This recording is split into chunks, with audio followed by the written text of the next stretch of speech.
ஊடகத்தை நம்பி அனைத்து இந்திய அண்ணா திராவிட முன்னேற்ற கழகம் இல்லை.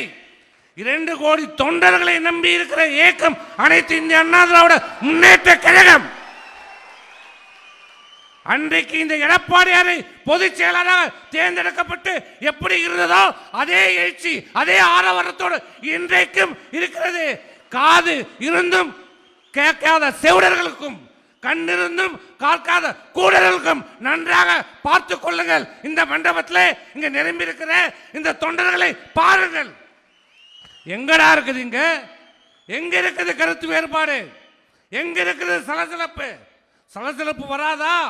கருத்து வேறுபாடு வராதா என்று எண்ணிக்கொண்டிருப்பார்கள். இங்கே பாருங்கள், இந்த எழுச்சியை பாருங்கள். இதுதான் 2026 நம்முடைய அம்மாவுடைய ஆட்சி எடப்பாடியார் தலைமையில் அமைவதற்கான எடுத்துக்காட்டு.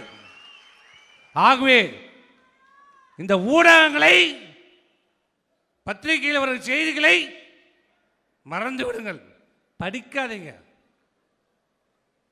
அவர்களை உளவியல் ரீதியாக நம்மை பலவீனப்படுத்த பார்க்கிறார்கள். அவர்களுக்கு தெரியும் நம்முடைய பலம் நமக்கு தெரியுதோ இல்லையோ, திமுகவுக்கு தெரியும். அண்ணா திமுகவுடைய தொண்டனுடைய பலம் திமுகவுக்கு தெரியும்.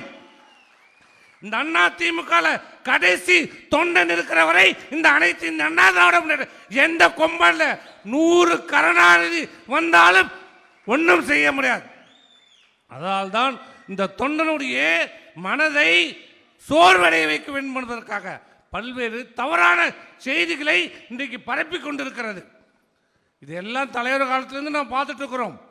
ஆகவே அனைத்து இந்திய அண்ணா திராவிட முன்னேற்ற கழகம் மக்களை நம்பி மக்களுக்காக பாடுபட்டு கொண்டிருக்கிற இயக்கம் அனைத்து இந்திய அண்ணா திராவிட முன்னேற்ற கழகம். இன்றைக்கு இந்த ஸ்டாலின் கனவு கண்டு கொண்டிருக்கிறார். அண்ணா திமுக அழைத்து விடலாம், வழக்குகளை போடலாம், கைது செய்தலாம் என்று அடைக்கிவிடலாம் என்று நினைத்துக் கொண்டிருக்கிறார்கள். இங்கே நம்முடைய முன்னாள் அமைச்சர் திருமதி வளர்மதி அவர்கள் பேசும்போது சொன்னார், அவர் வரலாற்றில் இருந்ததெல்லாம் சொன்னார். ஏன் வரலாற்றுக்கு போகணும்? இன்னைக்கு நம்ம சமகாலத்தில் நம்ம வாழ்ந்து கொண்டிருக்கிறோம்.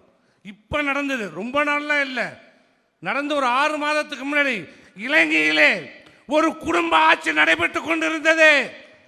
ராஜபக்ஷ குடும்பம், அப்பா புள்ள அண்ணன் தம்பி மாமா வந்தார், அவன் குடும்பமே அங்கே ஆட்சி செய்து கொண்டது. என்ன நிலைமை? அவன் ஆண்டு கொண்டு வீடு பூந்து அடித்து நொறுக்கப்பட்டு நாட்டை விட்டு அகற்றப்பட்டது அந்த குடும்ப ஆட்சி.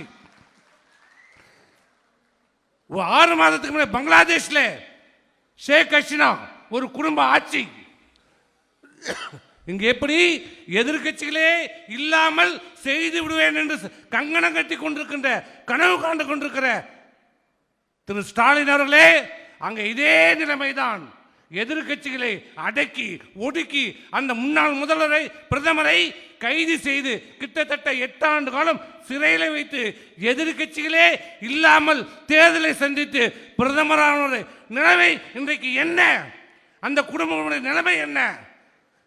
இப்ப 20 நாளுக்கு முன்னாடி சிரியாவை ஆண்டு கொண்டிருந்த அசாத் 50 ஆண்டு காலம், 1 வருஷம் இல்லை 2 வருஷம் இல்லை, 50 ஆண்டு காலம் அந்த குடும்பம் அந்த நாட்டை ஆண்டு கொண்டிருந்தது. இன்றைக்கு அந்த அசாத் வெளிநாட்டுக்கு தப்பி ஓடி இருக்கிறார். மக்கள் பொங்கி எழுந்து அவருடைய அரண்மையை அடித்து நொறுக்குகிறார்கள். அந்த அசாத்துடைய தலையை வெட்டி செருப்பால் அடிக்கிறார்கள். அந்த நிலைமை மக்கள் பொங்கி எழுந்தால், ஏற்கனவே எழுந்ததால் தான் உன் மீது சேரடிக்கப்பட்டது. மக்கள் பொங்கி விட்டார்கள், மக்கள் எழுந்து விட்டார்கள், மக்கள் எழுச்சி அடைந்து விட்டார்கள். அதனுடைய எடுத்துக்காட்டு தான் சேத்தால் அடித்து திருத்தப்பட்டார்கள். ஸ்டாலின் எங்க வந்தாரு?